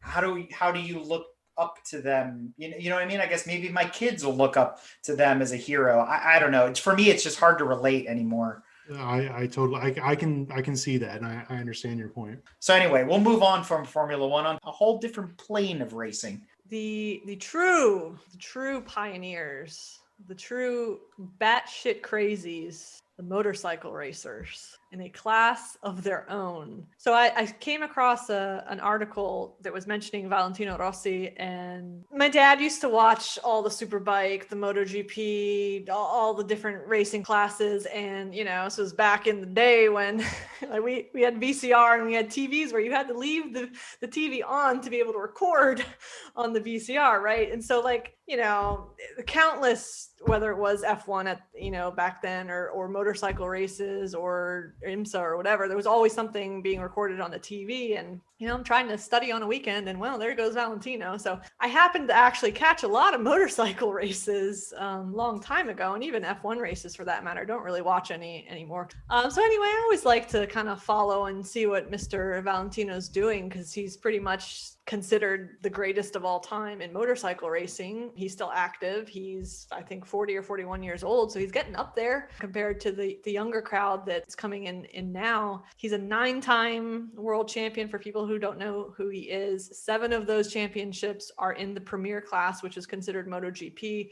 And then he's got 1 each in some lower CC classes that he competed in when he was first starting out. So his record has not been broken yet. There's actually, Marc Marquez is on, I guess, the cusp of tying him for MotoGP wins. He's sitting at 6 right now. He's not going to get it this year because Marquez basically shut himself down for the whole season. He broke his arm in the first race of the season, so he's been out. So he's not even on the points board. So we'll have to wait, I guess, till next year to see if he's able to tie Rossi. But the article that I came across was another former rival and racer, Casey Stoner, who has since retired He's only with 2 world championships, but he made this comment about it's sad seeing Rossi celebrating top 5 victories now. And the article kind of went on that, you know, and it's true. I mean, he's no longer always winning, you know, number 1 position, et cetera, et cetera. He's kind of mixing it a little bit. He does still get podiums, but he's often now back kind of in the top 5 and whatnot. And I guess he was being a little bit critical of that, and, you know, oh, maybe it's time to retire. And then at the same time, you know, well, if Rossi's still out there enjoying it and having fun, it's up to him, and rightfully so. It is up to him. You know, I mean, he's proved himself over and over again. If he's just out there having a good time still, and he's still competitive, he's mixing up the field, more power to him. Go for as long as he can. I mean, eventually you have a 41-year-old or an increasingly older 40-year-old competing against 20-somethings, and they're at their prime. Their reflexes and everything are there. And unfortunately, no matter who you are, those start to wane a little bit in your age, and your perspectives change too. Maybe he's not as aggressive anymore. Maybe he realizes, well, I don't need to do that last minute late break amazing pass in the last 2 turns to, you know, win the race. Maybe he decides it's just not worth it anymore. You know, whatever his reasons may be, but he is still out there. And interestingly, I don't know if many people know, he actually is also a little bit of a rally driver. He's a 7-time winner in the Monza rally, and he's actually set to race again in that rally that's coming up. So we'll see if he makes it in a 8-time winner in that whole little championship they do. He's also competed in Britain WRC as well as one of the Rally New Zealand races. I love Valentino Rossi. I've been following him for years. I think he's amazing. And yes, he is the greatest of all time, in my opinion. On the Formula One side, someone who's not quite as successful, but still kind of in a very similar situation, Kimi Räikkönen. I mean, he's still out there doing it. He's still mixing it up. I mean, this last weekend, he went from 17th place, I think it was, up to 10th place. And then obviously he fell back because of the car, and he's just out there having fun at this point. But yeah, I agree. If they're still having fun and they're still competitive enough to be mixing it up in the top, 5, 10 or 15 or whatever, why not? If people still want to give them money, throw money at them to get out there. And people like their names, people like Rossi. I started watching MotoGP because of Rossi. I enjoy watching F1 partially because of Kimi. Why not? Hopefully they bring in more fans. I guess. I mean, I would, kind of this whole conversation, we're talking about 2 drivers, or pilot and a driver rather, that have dominated for years. You throw Schumacher into that mix as well. And I kind of wonder though, why not, let's say, do your time and move on to another discipline, right? And I'm not saying do something extreme like Mika Hakkinen did, where when he retired from Formula One, he went to rally and he was terrible. But, why not? Hamilton, like, you've already proven your point. Go do Le Mans like Alonso did. Like, I have more respect for Alonso because he's gone and done other things. He's done Indy. He's done Formula One. He's done IMSA. He's done Le Mans. He's done all these other things. And so when I look at him, he's a more well-rounded driver. And for me, those are the kinds of drivers that I'm more apt and more inclined to follow than, the people that we were talking about earlier. And you see that with other drivers that didn't make it, like, who was it? Olivier Panis. He ended up being a touring car driver. He was extremely successful in touring car. He wasn't very good at Formula One. Then again, he wasn't on one of the better teams either. So there's some of that going on. But again, it's like, kind of mix it up, let's follow you to another discipline. Let's look at something else. There's more than just one way of racing. And this goes back even to that story of, was it back when Montoya and Jeff Gordon swapped places? They did that trading places day. And Jeff Gordon came up through karting. He got in the Formula car. And he's like, oh, man, this is like the old days. This is amazing. And Montoya, he struggled with the NASCAR, but then eventually Montoya ended up in NASCAR. But it was good to see them cross the boundaries and try something different and not be completely typecast. Because the question is, so Hamilton just broke Schumacher's record. Where does he go from here? And does it really matter? Fun fact for Formula One, the person you just spoke about, Fernando Alonso, he's coming back. He will be in a Renault, I believe, next year. All right, then. Let's see what's going on. He's come full circle. I think he's still trying to run Indy, though, because he still wants that motorsports Triple Crown. Yeah, which is super rare. And again, that is, unless you're a Jim Clark, a Mario Andretti type, AJ Foyt, those type of guys, there's very few names on that list. So to be on that list, I mean, that to me means more than I'm the 9-time Formula One champion. Big deal. I will say in defense of Rossi, and it's probably more due to the nature of motorcycle racing, is I wouldn't say that every race he was in, he was number one, and then the whole race went and he was always in the number one position, right? There was a lot of races where he was battling, he fell back in position, he came back remarkably, forward in positions, or or tons of races were literally, and maybe it was part of his awesomeness that he did it on purpose, where, I mean, there was countless races where it's the last lap, he's not in first place, but he somehow, by miracle, in the last lap, 4 turns before the finish line, pulls out, this impressive pass from God knows where, wins it. And a little bit is, I don't know, is that just he was that good at that time and could do those things and maybe held back a little bit, or that, or there's just the nature of motorcycle racing, there's just a lot more back and forth, so it's a little bit more interesting. It's not, oh well, Rossi was in first place from lap 1 till the end of the race. I mean, the same is true of Senna and some of the other great drivers. They didn't win every race they were in, and that's the part I have a problem with the current Formula One. Everybody gets excited, oh well, Bottas is at the top and so-and-so's on the pole, and then it's like 3 laps in and Hamilton's at the front, and then you're like, all right, it's time to turn the TV off, because you know how that's going to end, right? So it does get boring if the same guy is always in the lead. And so again, in the old days, I think there was more competition, there was more discrepancy,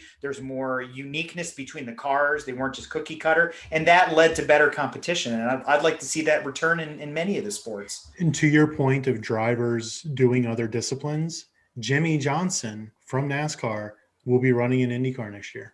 Interesting. Very interesting. Someone to watch. We'll have to check that out. So now I think it's time to switch to our fan favorite section of the drive-through, a section we call Would You Like Some Fries With That? Where we've scoured the world looking for the best in car adjacent news. So what's It's first? always the best, but it's always interesting. So what's on the docket this month, Tanya? Well, the first one is this probably very little known Nissan 300ZX Turbo commercial that, unless you were watching the Super Bowl back in 1990, you probably missed this little gem, because that was the first and the last time that commercial was ever shown. And it's not because it was a terrible commercial, it's very bizarre. And maybe fit in with 1990. I don't know. I mean, it's this guy in his 300ZX Turbo, and he's dreaming. And for some unknown reason, he's on some random deserted desert road, and he's being chased by a motorcycle, and then some bizarre looking prototype, and then a plane, and then the plane is trying to catch him. But as he says, just as they're about to catch me, the twin turbos kick in, and he like skyrockets off some ramp or some crap like this, like off the hill in the road. I mean, it's bizarre. It makes zero sense. It's very dystopian, Mad Max-ish. The reason why it was never ever showed again is apparently the Insurance Institute got very upset, because apparently it was glorifying speeding. And it's like, really? Have you seen a car movie or any other car commercial? No, it just exemplified everything that Ridley Scott put his hands on. If you've watched Aliens, if you've watched Blade Runner, what you described, dystopian, makes no sense, the whole thing, that is, you've summarized everything he's ever put his hands on. So to me, when I saw this, I wasn't shocked, but I was in awe of what I had seen, though. So I recommend people definitely check it out. What they didn't show at the end of that video is after the twin turbos kick in, the motor blows up and Jimmy stops at a crawl. Very true. It did remind me of the gentleman that jumped the bridge in Detroit last month as he came off of that ramp. I think all 4 tires were blown out, and that motor was on the ground. Send it. I wonder how many 300ZX were destroyed in the making of that commercial. But anyway. Not enough. So another interesting little piece of news for 3 people that probably care. The Tesla Roadster that's out there in orbit somewhere is close to Mars. And moving on. No, just kidding. I don't know who really cares about this. I guess it's a fun fact. It's traveled 1.3 billion miles since it was launched, and it's approximately 37 million miles away from the planet Earth. So it's going to be a very long time before it's ever back sort of close to Earth. And even then, you won't be able to see it with, high-powered telescope or anything like that. And it did this on a single charge. Oh man. Just because you can doesn't mean you should. I still don't understand the point of the whole thing, but hey, it's out there being space junk. So moving on. Does the Can doesn't bumper mean fall you off should. when it collects moisture in space? Is there moisture in space?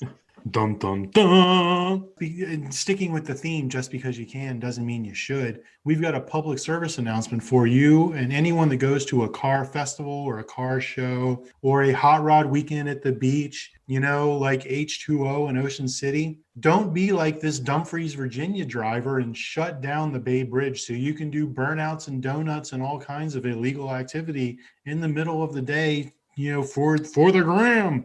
Don't do that crap because you will get caught, you will get in trouble, and you could get seriously hurt if you do it. So please don't be like this fool. It's just not worth it. So you remember last month when we talked about the DIY turbo kit on the Audi RS3? Do we remember how that ended? I especially remember the "my feet ain't gonna do shit" quote.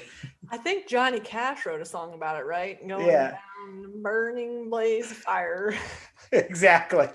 So speaking of burning blazes of fire in car shows, we had yet another entry come across our desk where you get to watch a twin turbo diesel pickup truck explode on a dyno as it's making 3,000 horsepower. It is epic. It is something to behold, an example of another perfect DIY scenario that ends in a huge flaming dumpster fire. I mean, it's been a while since I watched that video, but I mean, that could have been catastrophic. I mean, parts were flying, if I Correct. recall. Like, people could have Correct. died. I mean, that was insane. It is epic. So if you are a diesel owner, always remember to watch your EGTs. Follow-up update from the story we had last month about the stranded Jeep in California. Someone really intelligent at Ford decided to reach out to this Jeep owner and ask if he needed some help. Someone at Ford, reached out, sent the guy an email, and the guy confirmed that he was contacted by Ford and they were going to rescue the Jeep for him. He did not take them up on their offer, and instead his Jeep was recovered by a huge group of Jeepers and people with pickup trucks, and even a helicopter came out to get in on the fun. So Ford tried. It was a great publicity stunt had they been able to do it, but unfortunately, the owner of the Jeep did not take him up on it. Well, I heard he turned them down because they offered to pull him out with a Bronco, and he would have been too there was embarrassed. talk that allegedly they were talking about pulling him out with a Bronco, but I'm sure Ford probably would have sent some big tractor or something to go out there and get him or whatever. It would have been great for a photo op. It would have been excellent advertising had they been able to do it, but I guess it wasn't in the cards. Regardless, someone give that man or woman at Ford a raise. Yes. Agreed. Brilliant.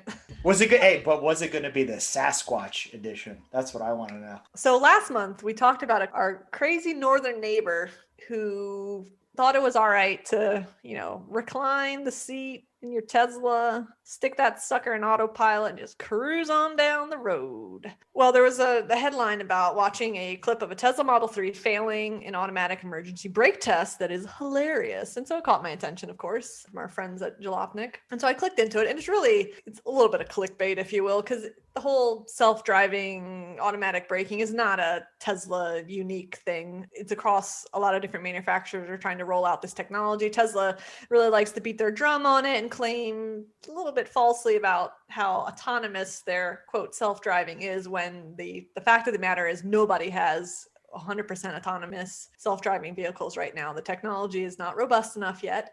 And so obviously all these manufacturers have to do tests and whatnot. And speaking of robots, they use dummies. They got rails in the ground and they got a little dummy that shoots across, and then there's a car coming, and the car with these automatic brake features is supposed to stop, right? But no, I mean, it's funny, poor dummy, I mean, it obliterates the dummy. I mean, it looked like 10-pin bowling. I mean, it was everywhere.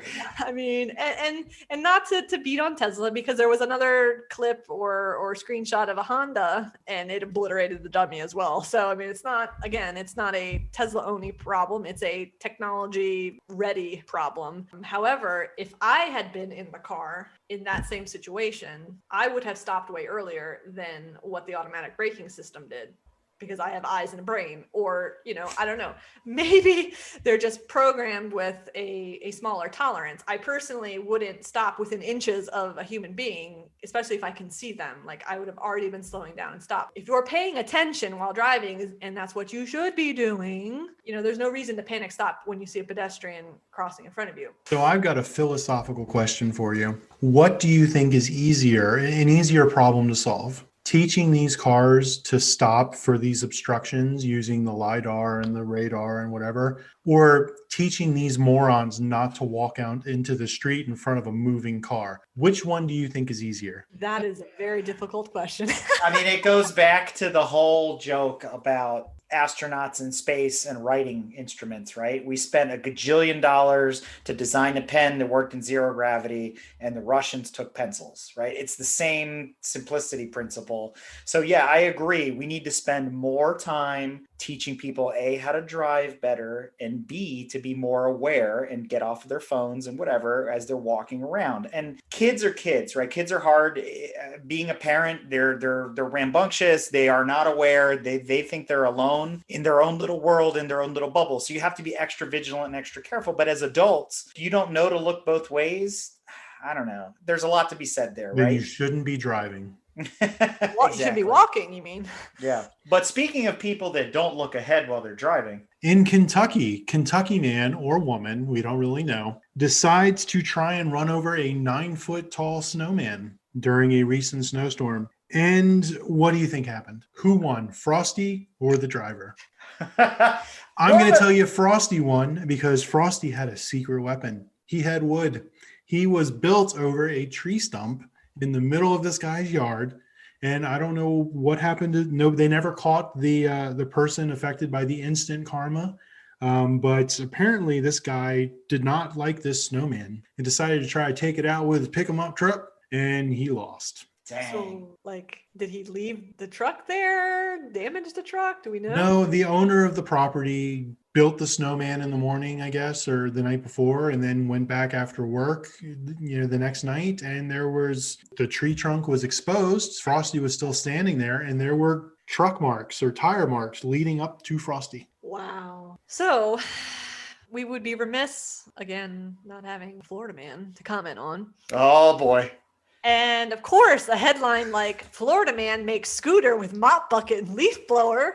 You have to click on that. I mean, it very well might be clickbait, but you have to click on it, right? And so I did. Harley, take note. Okay, so First of all, I want to say that leaf blower is forced induction. All right. That is some turbocharged action right there. Wait, I didn't look. Is it a Ryobi? Is it a Ryobi 18 volt? no, this is horrible. There's a video to watch, and I mean, definitely watch the video, but this whole thing is absurd and it's fake. I mean, 100%. What a publicity stunt. Let's be real. There's so many things wrong why this isn't going to work. I mean, the still images are freaking ridiculous if you look at them. And again, the video, I definitely recommend it, but let's walk through it. First of all, the video starts, and we're talking like the yellow janitorial mop bucket, right? We've all seen them, I think, on caster wheels, okay?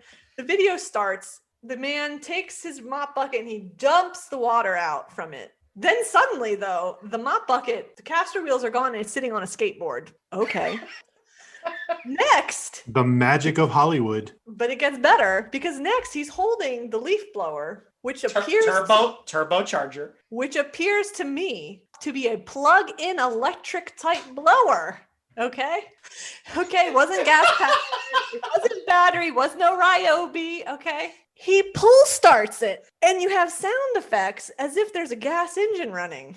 No, nothing started whenever he pulled. Okay, now the umbrella. He's holding an umbrella out in front of him. Unless this is a NASA-developed umbrella, have y'all ever used an umbrella in the wind? It takes approximately 2.0 seconds for it to flip the other way when there's a little bit of wind. So how the hell is he, if the leaf blower was even running, how is the umbrella even stable? I call bullshit. All right. I think we found a new form of racing here. And maybe, but then this just cheap, like Walmart brand looking electric plug-in blower that's operating off magic right now because it's not plugged into anything. How the hell do you expect it to propel a 200-pound some odd man or something across the road when you can barely sometimes push grass clippings in your yard with the leaf blower, but yet he propelled himself with the leaf blower that's not plugged in with the umbrella? Florida, you don't need to make the stuff up. It already comes naturally. But thank you nonetheless. I mean, it's amusing. I mean, watch it. I mean, I'm dying. No, Every time I look at this, it just gets worse and worse and worse. Stop poking holes. I mean, the still pictures, you're like, okay. And then you watch the video and you're like, yeah, okay. I mean, great job. Fun video. I'm sure people were staring at you. Florida man does Florida man things. Exactly. God. Well, let's talk about Michigan men because they're a special breed too. I've got to say, move over Toyota Hilux because the terrorists of the world have a new preferred vehicle. It is the PT Cruiser. There's a video out there that was posted on Jalopnik on October 19th of a group of terrorists in Michigan. They're called the Wolverine Watchmen, and they were developing a plan to kidnap the governor of Michigan. I guess they have differing political views, and they thought the best way to handle it was instead of getting out there and vote, they would get out there and kidnap. And their vehicle of choice was a PT Cruiser. The video is actually quite interesting. These men are getting out. I guess they're doing some sort of military drill where they drive up and they stop the PT Cruiser. They get out of all four doors and they just start shooting into somewhere. I don't know where. They're just wasting ammo for the sake of wasting ammo. But yeah, so Toyota Hilux is no longer the preferred vehicle of terrorists. It's the PT Cruiser. I wonder if that Kentucky man had a differing political view with snowmen. Let's go back down south to Florida for a hot second. Florida man and woman, quote, obviously racing. So it was reported that two people were traveling at high rates of speed in and out of traffic and trying to pass each other. Now I'm going to ask, gentlemen, let's have some guesses here. No, we don't know what the woman was driving or the man was driving, but what two cars do you think were involved in this obviously racing scenario? One of them has to be a 1999 Dodge Caravan. I am thinking a Pontiac Sunfire with one headlight and a dent in the passenger door, and then a Dodge Intrepid. No, with the other headlight. It's gonna be a late 90s, early 2000s Corolla automatic, and I'm thinking they're obviously racing on the highway and an HHR just because I want it to be an HHR. I actually think it's a Cadillac Cimarron and a Cadillac Cimarron. You found the last two in existence. Beck Racer Cimarron. Now, do you think that Cimarron can get over 100 miles an hour? Doubtful. 100 kilometers per hour. So they were traveling in speeds of excess of 100 miles an hour, apparently. I think you will be surprised with the two cars based on your guesses that were dead wrong. It was, in fact, a Yugo. A 1991 Eagle Talon.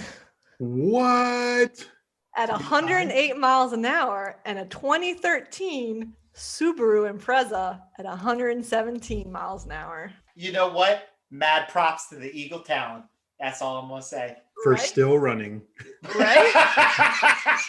That's the true gem of this story, was the Eagle Talon. 100%. Because the 117 is not impressive with the Subaru. That's actually pretty sad. But that Eagle, that's good stuff right there, especially for early 90s. Which person was driving which? We don't know. They didn't say. I think the woman was driving the Talon. I'm with you on that.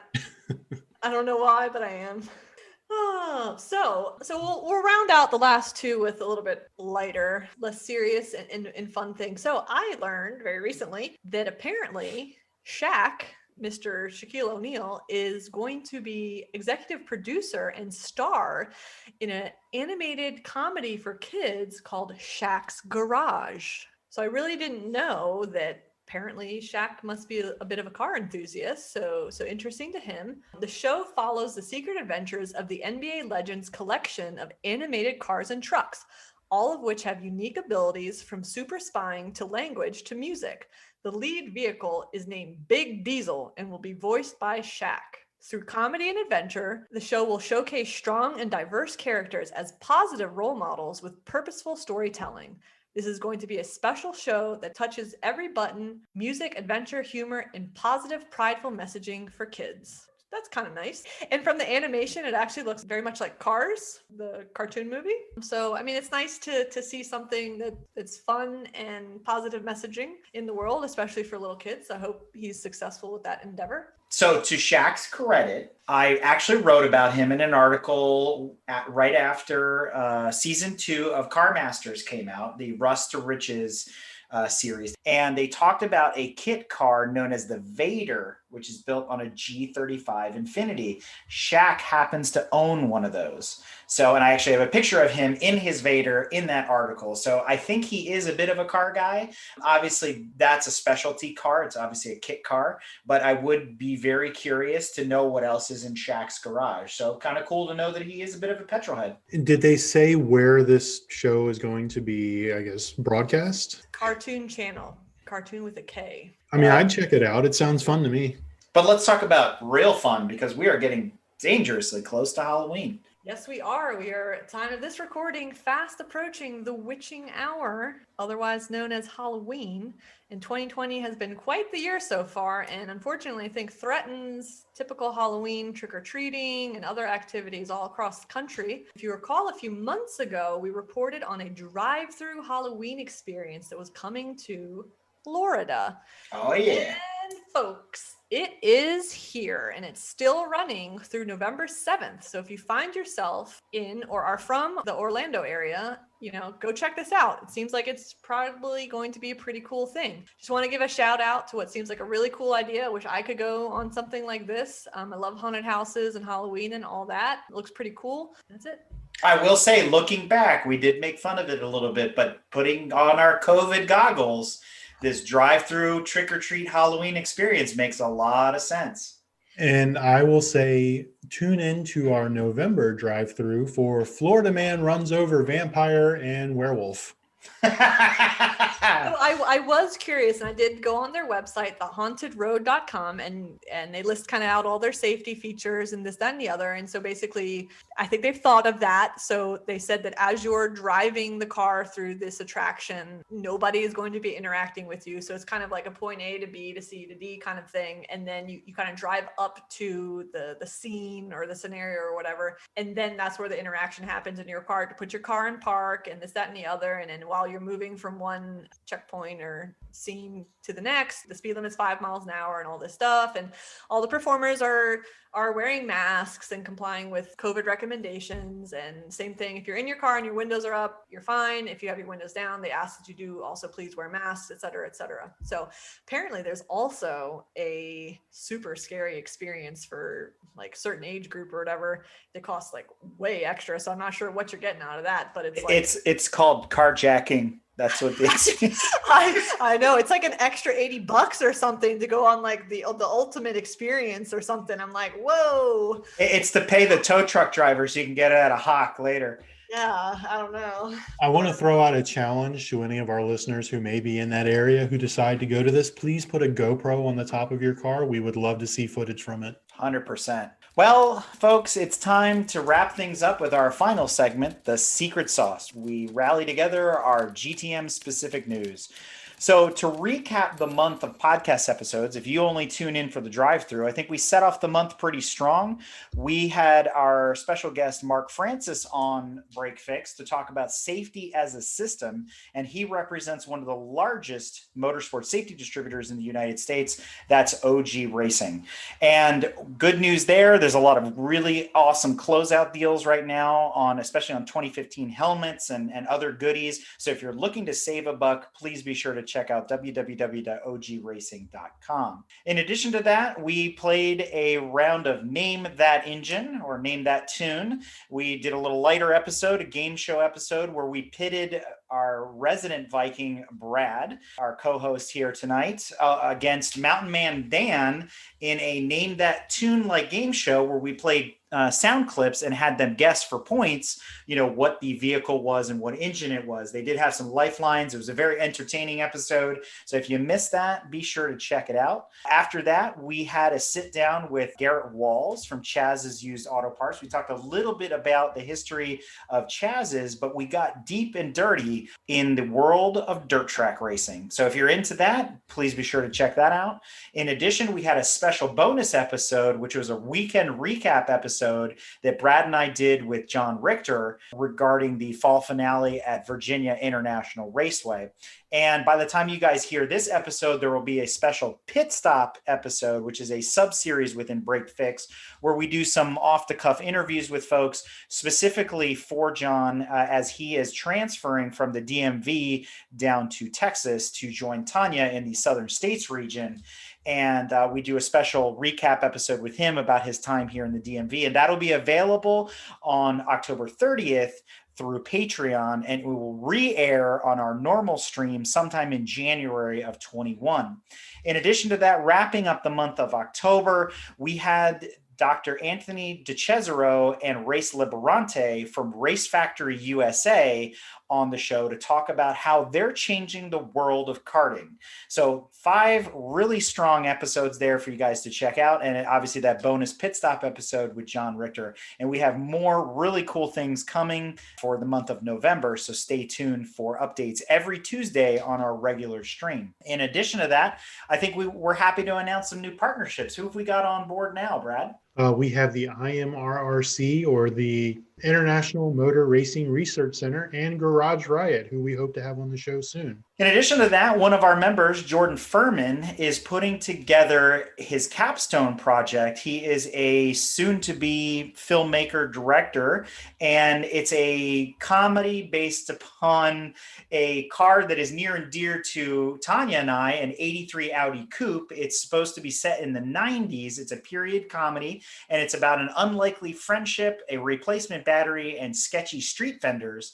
And so we're going to have Jordan on the show to talk about that a little bit more in the future. But right now he's asking for support. He's looking for funding, putting together a movie as his, final, let's call it his final exam for school, is a costly endeavor. So if you're interested in helping him out, we've posted the link in our show notes so you can go and support him through Indiegogo so that he can get this film off the ground and maybe finally graduate college, right? Outside of that, I think we have a couple of shout outs left. We'd like to thank Dr. T and Race Liberante from Race Factory USA. We'd like to thank Dan Rao for coming on the show. He's going to be on in November to talk about Truck Night in America. We'd like to thank Ryan Staub from Lockton Motorsports. And we have a couple new Patreons for October. First off, we have Leonardo Giambi. Lenny is an avid listener. He happens to be a relative, and we thank him for his support. And we look forward to more suggestions and feedback from Lenny as we continue to,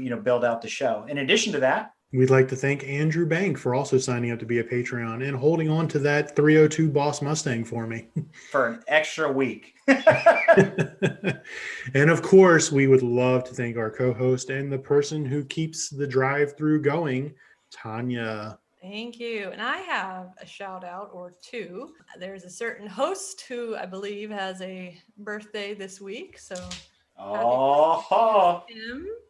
And also, member 0 of GTM has a birthday this week. So I hope he's up there running some laps with Senna. That is for sure. And if you don't know who we're talking about, visit our website and search Member 0 to get that backstory and it's part of the GTM origin story as well. But yes, we can't sing happy birthday to Brad over the air because apparently royalties and copyrights, etc. If you've ever seen several episodes of Sunny in Philadelphia, we're not allowed to do that here. So sing it in Italian. Yeah, right. But we will wish you the best of happy birthdays and congratulations on completing yet another lap around the sun. Well, thank you. All right, and with that, I think it's time to end. I agree. Let's end this, please. Bye. Well, here we are in the drive-through line, me and her Cars in front of us, cars in back of us, all just waiting to order. There's some idiot in a Volvo with his bright sun behind me. I lean out the window and scream, hey, what you trying to do, blind me? My wife says maybe we should park. If you like what you've heard and want to learn more about GTM, be sure to check us out on www.gtmotorsports.org. You can also find us on Instagram at Grand Touring Motorsports. Also, if you want to get involved or have suggestions for future shows, you can call or text us at 202-630-1770 or send us an email at crewchief@gtmotorsports.org. We'd love to hear from you. Hey listeners, Crew Chief Eric here. Do you like what you've seen, heard, and read from GTM? Great, so do we, and we have a lot of fun doing it. But please remember, we're fueled by volunteers and remain a no annual fee organization. But we still need help to keep the momentum going so that we can continue to record, write, edit, and broadcast all of your favorite content. So be sure to visit www.patreon.com/GT Motorsports or visit our website and click in the top right corner on the support and donate to learn how you can help.